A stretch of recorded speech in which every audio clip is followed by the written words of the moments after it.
All right, so in this video, I'm going to talk about US Master Lock. Again, US Master Lock has the M logo with a little cutout on the M, and the word hardened is like in a normal size font, not super tall. Chinese Master Lock is super tall, and the M is normal looking, doesn't have a little cutout logo. So I'm going to show you how to figure out the combination of a Master Lock. Only do this on your own Master Lock or Master Lock that like someone gave you that they own, that like they need the combo because they forgot it and you know it's theirs. Don't do it on someone's that you don't own or you don't have permission because you get in trouble. All right, so what happens with the Master Lock is we put in the first number and then we put in this, we go around past it, put in the second number, and then we go back to the third number and we pull. That's how the Master Lock works. And so it's this kind of this direction and then past the number the other direction and then the third we pull. So we need to figure out what those three numbers are. So there's 40 times 40 times 40 combinations, which is a lot. Turns out US Master Lock, the numbers have a pattern. And so if you know one of the numbers, you can tell something about the other numbers, which reduces that 40 by 40 by 40 down to like 10 by 10 by 10. So that gets you down to like 1,000. And you know the first number already, you said, so I guess you're down to 100. So what we need to do is figure out that first number. Like if we could get that, that would be great, right? So what we're going to do is when I spin this around and I'm spinning it in the direction you'd want, which is clock, you're holding it and spinning it clockwise. So the numbers keep counting down. You should be seeing numbers spinning to be lesser and lesser numbers, right? So that's the clockwise. So when we do that, what we see is we know that we want to stop there, right? Because that's where that notch is. But there's no way to figure out where there is. The other thing we see when we look on here is you see there's like a little thing that kind of sticks out. See that little thing that sticks out? So actually, if we pull up on the shackle a little bit,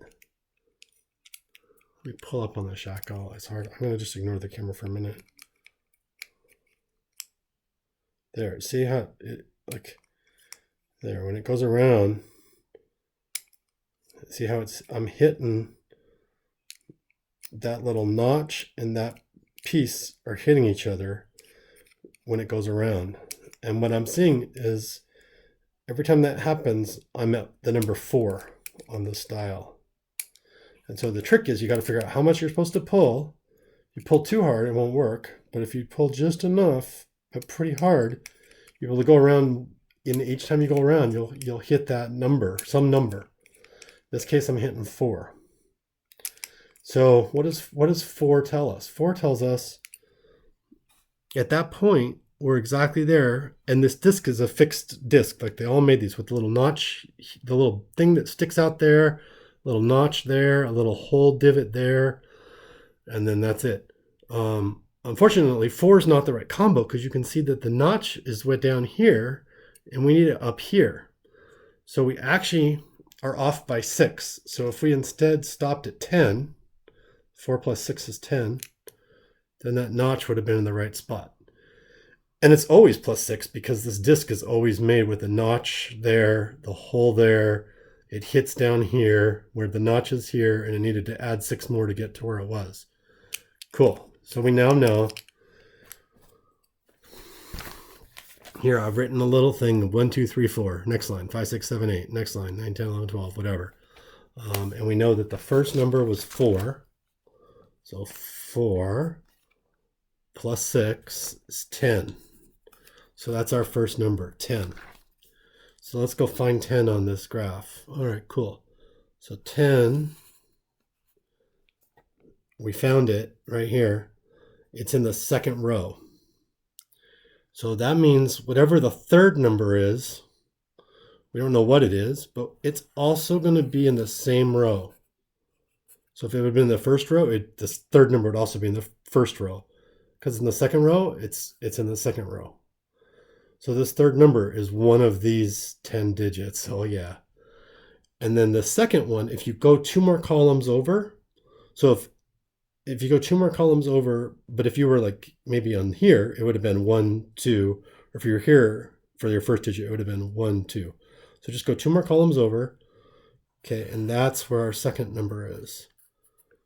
Okay, so our second number is 4, 8, 12, 16, 20, 24. One of these is our second number, and our third number is one of these. We could just try those 100 codes and get it, but here's another cool little trick that I'm going to show you to help narrow down this third number for us a little bit. So now what we're going to do is we're going to pull up a little bit on here, and when we pull up, what will happen is it kind of gets stuck between 2 numbers.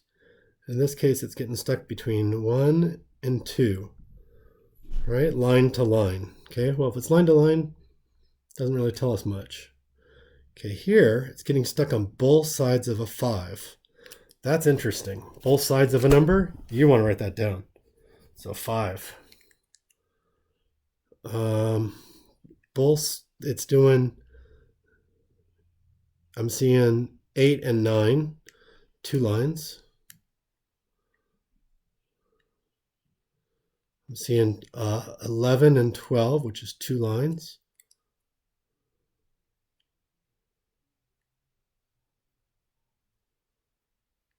Okay, here I'm seeing 15.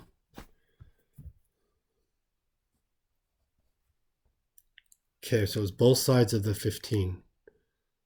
See how it's on both sides? Yeah, there we go. We wrote that number down. 2 lines, which is between 18 and 19. Just 2 lines. That's not interesting.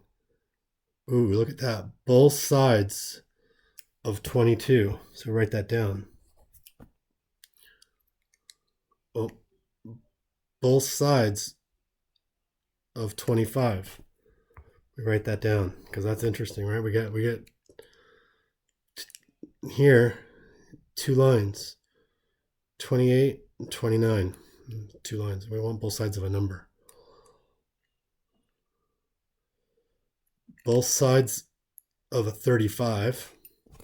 Write that down. That's interesting. And that's it.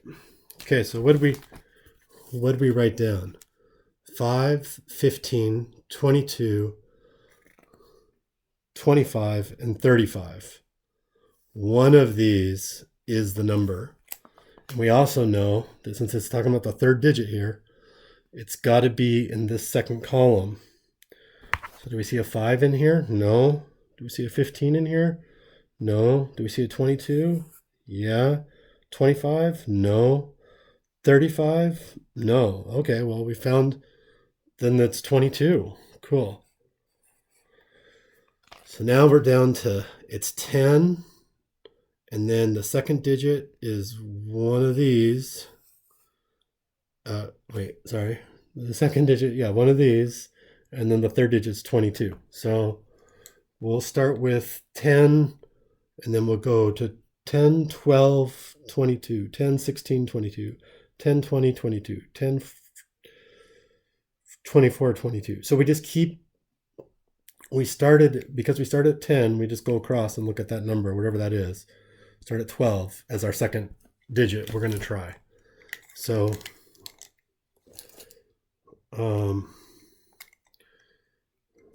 was this the lock I was doing? I think it was. Which lock was I just doing? I think I was doing this lock. Sorry. Don't have 2 locks. All right. So we're going to put in 10. Cool. And then we're going to go past 10 to 12.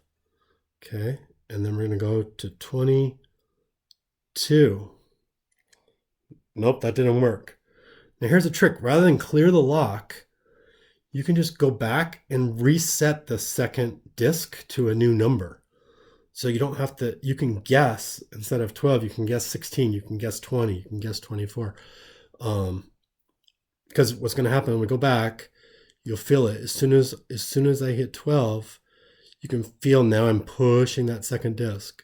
So I push it to 16, and then I go to 22. Or I mean, you could reset the lock and do that way. 22. Boom, we got it. Sweet. So kind of long-winded, but that's how you do that. And then on this one, when you do that same thing, I've written down here, you'll end up writing down 0, 10, 20, 30, and 37. So if you look, you'll see like you're on both sides of the 0, both sides of that 30. See, you're just on lines of like 2 lines there. And then again, when you get to, I guess when you get to 37, yeah, you'll see you're on both sides of that 37. And when you do all the math, you'll figure out one of those numbers is the right one. So anyway, so here's 2 of those locks to try that out with. Good luck.